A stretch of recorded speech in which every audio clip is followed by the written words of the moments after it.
Namo Namaha everyone. Welcome to Ayush for Life, Ayurvedic Holistic Wellness Center. My name is Vaiteshwata and I am the founder and CEO of the center. I'm very excited to share that we are going to begin a series on yoga and Ayurveda. I'm sure you all are very much interested in yoga and you know of yoga. But what about Ayurveda? How yoga and Ayurveda, these both are connected. I'm going to invite our special guest today. She is joining us live. She's going to talk about yoga, and these are the Sunday mornings I like to enjoy with my family. And today I'm going to share and enjoy these mornings with you. So let me just invite our special guest, and I'm going to introduce her in a while as she joins. She's here. Kendra is here. I'm going to invite Kendra with her in a minute.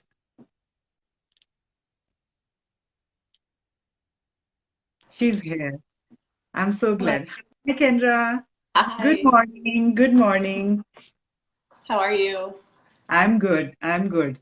I was just talking to our um, followers, our audience, that we are so excited to share that we are going to begin a series on Ayurveda and yoga and how these both are connected. And Mhm. we are chilling and having these morning vibes and sharing all the positive energy with our audiences. Well, thank you so much for having me. I'm excited to Uh, be here today. I am so glad and I really, really appreciate your time. I'm just going to introduce Kendra among all of you. She is a nurse, she's a registered nurse, she's a certified yoga teacher, and today she is going to talk about Yoga Nidra.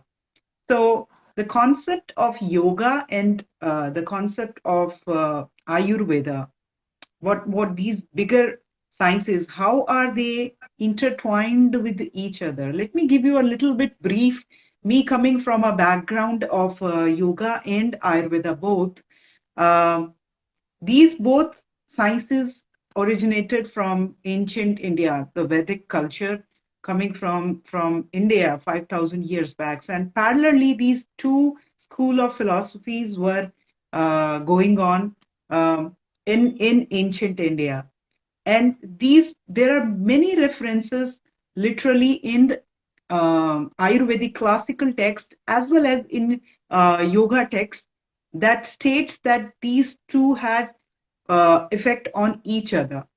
For example, the first sutra or the first verse of yoga is Atha Yoga Anushasanam, which is like we are beginning the practice of yoga. Listen to these verses.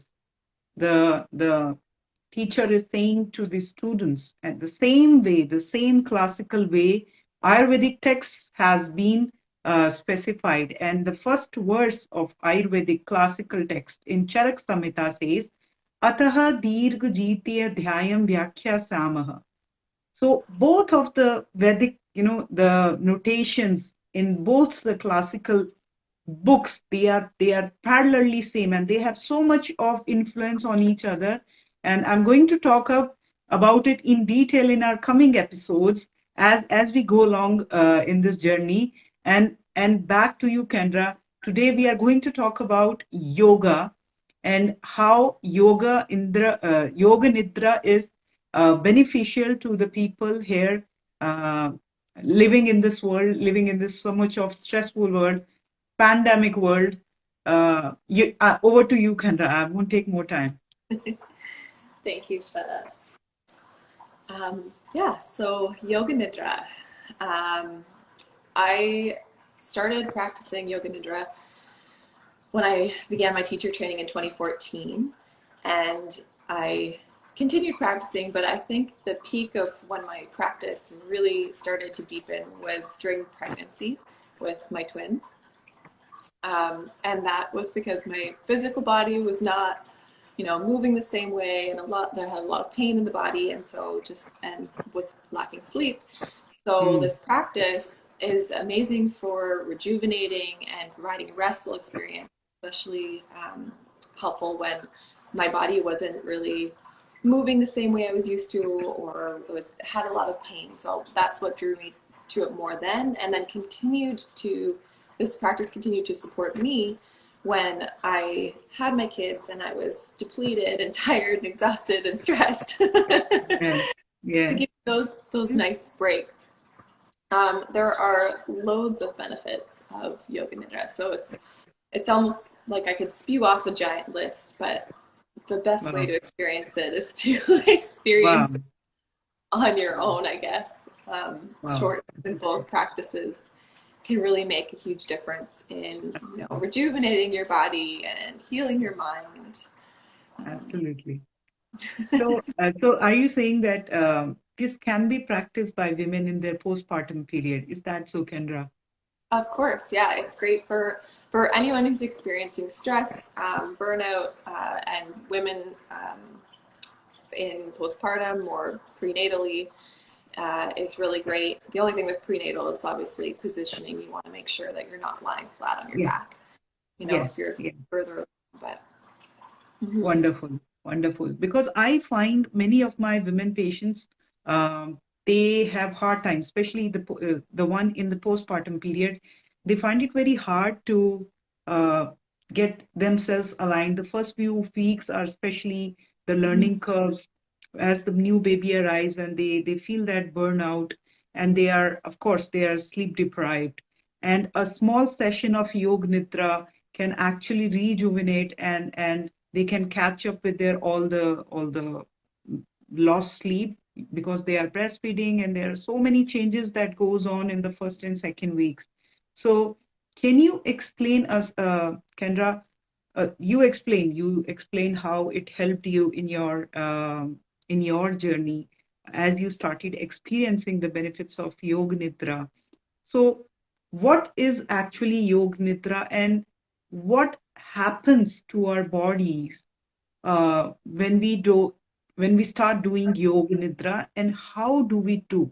Like for a man, for a layman who doesn't know anything about yoga, anything about Ayurveda, what are those steps, small steps, simpler steps that can get you started? Thank you for asking.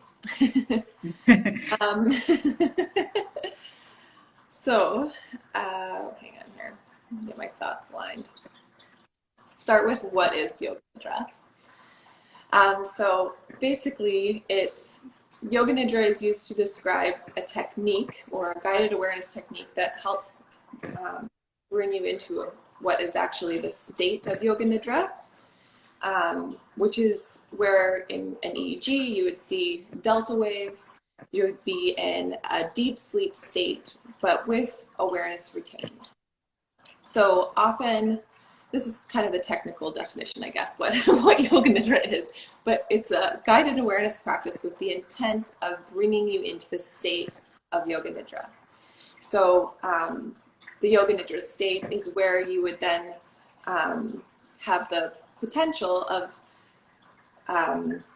healing problematic impressions or samskaras in your mind. So these are really deep subconscious or unconscious patterns that Mhm.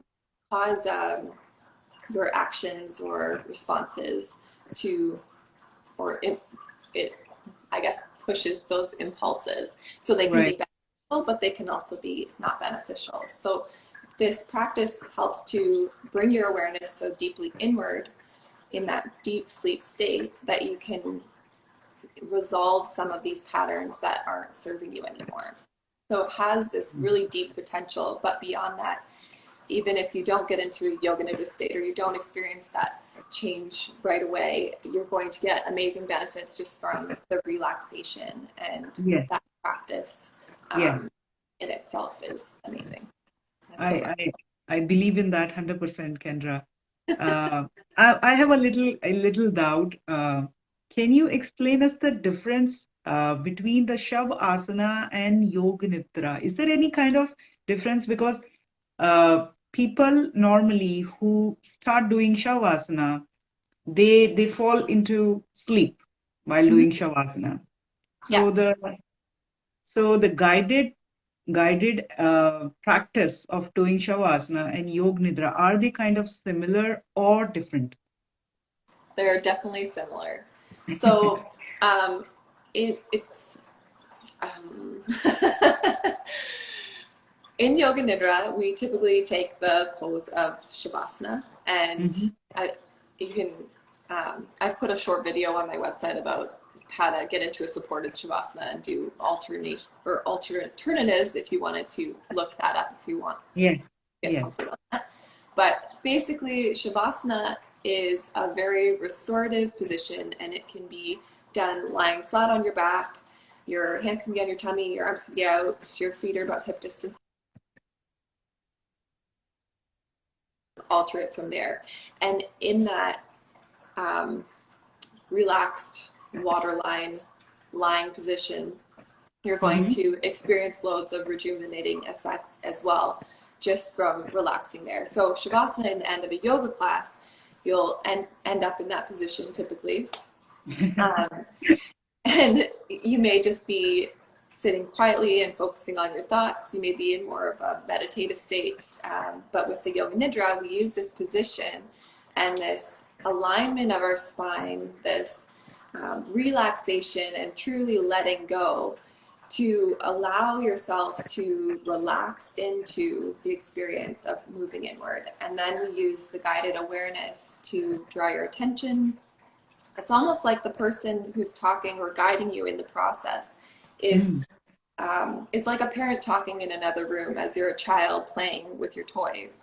It's just Yes, like soft awareness of kind of what they're saying as yes, you use that as a vehicle to move inward. yes. To the all the audiences who wants to know what is Yoga Nidra, Kendra, can you please repeat it? What is Yoga Nidra? Like, what is the literal meaning of Yoga Nidra? The literal meaning. Yeah. Um, so, so In a simpler language, like make it simple for them, because people, I'm sure they quite find it difficult to even pronounce Sanskrit names, and that is okay because that's not their first language. But let them know what is the literal meaning of Yog Nitra. So basically, to put it simply, it's yoga, which is often defined as union, but has a much broader definition, as well as sleep.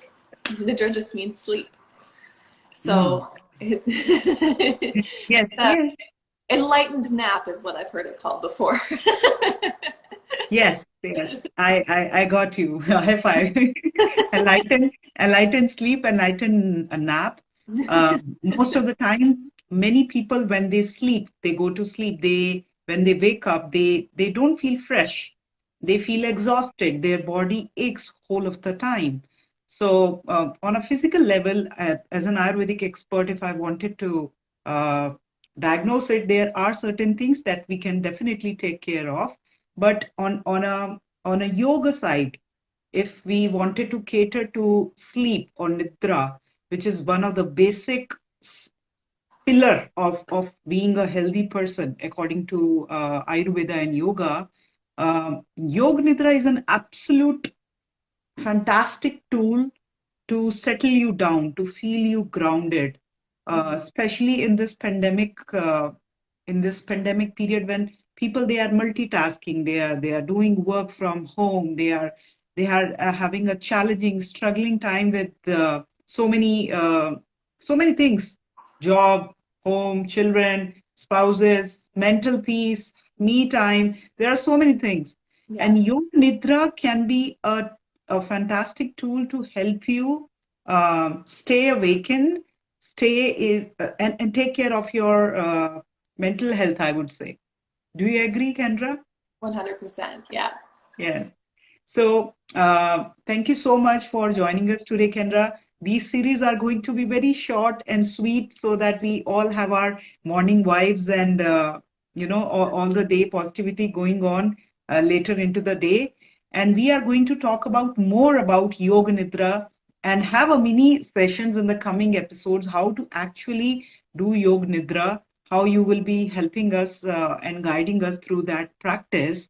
And we are going to talk about a little bit more of how to do Shavasana. A person who doesn't know about anything about yoga philosophy, how he or she should get aligned with this philosophy and start practicing and seeing the benefits of Yoga Nidra.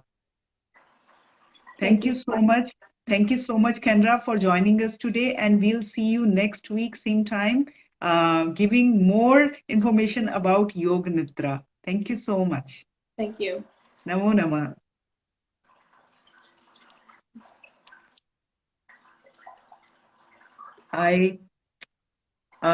I'm just seeing so many of us joining us live, and we have a question actually. Before we drop off, Kendra, can you teach us how to do Yoga Nidra? So we have a one of our audiences asking. Thank you so much, Vrinda, for asking that question. Definitely, Kendra will be teaching us how to do Yoga Nidra in the coming episodes.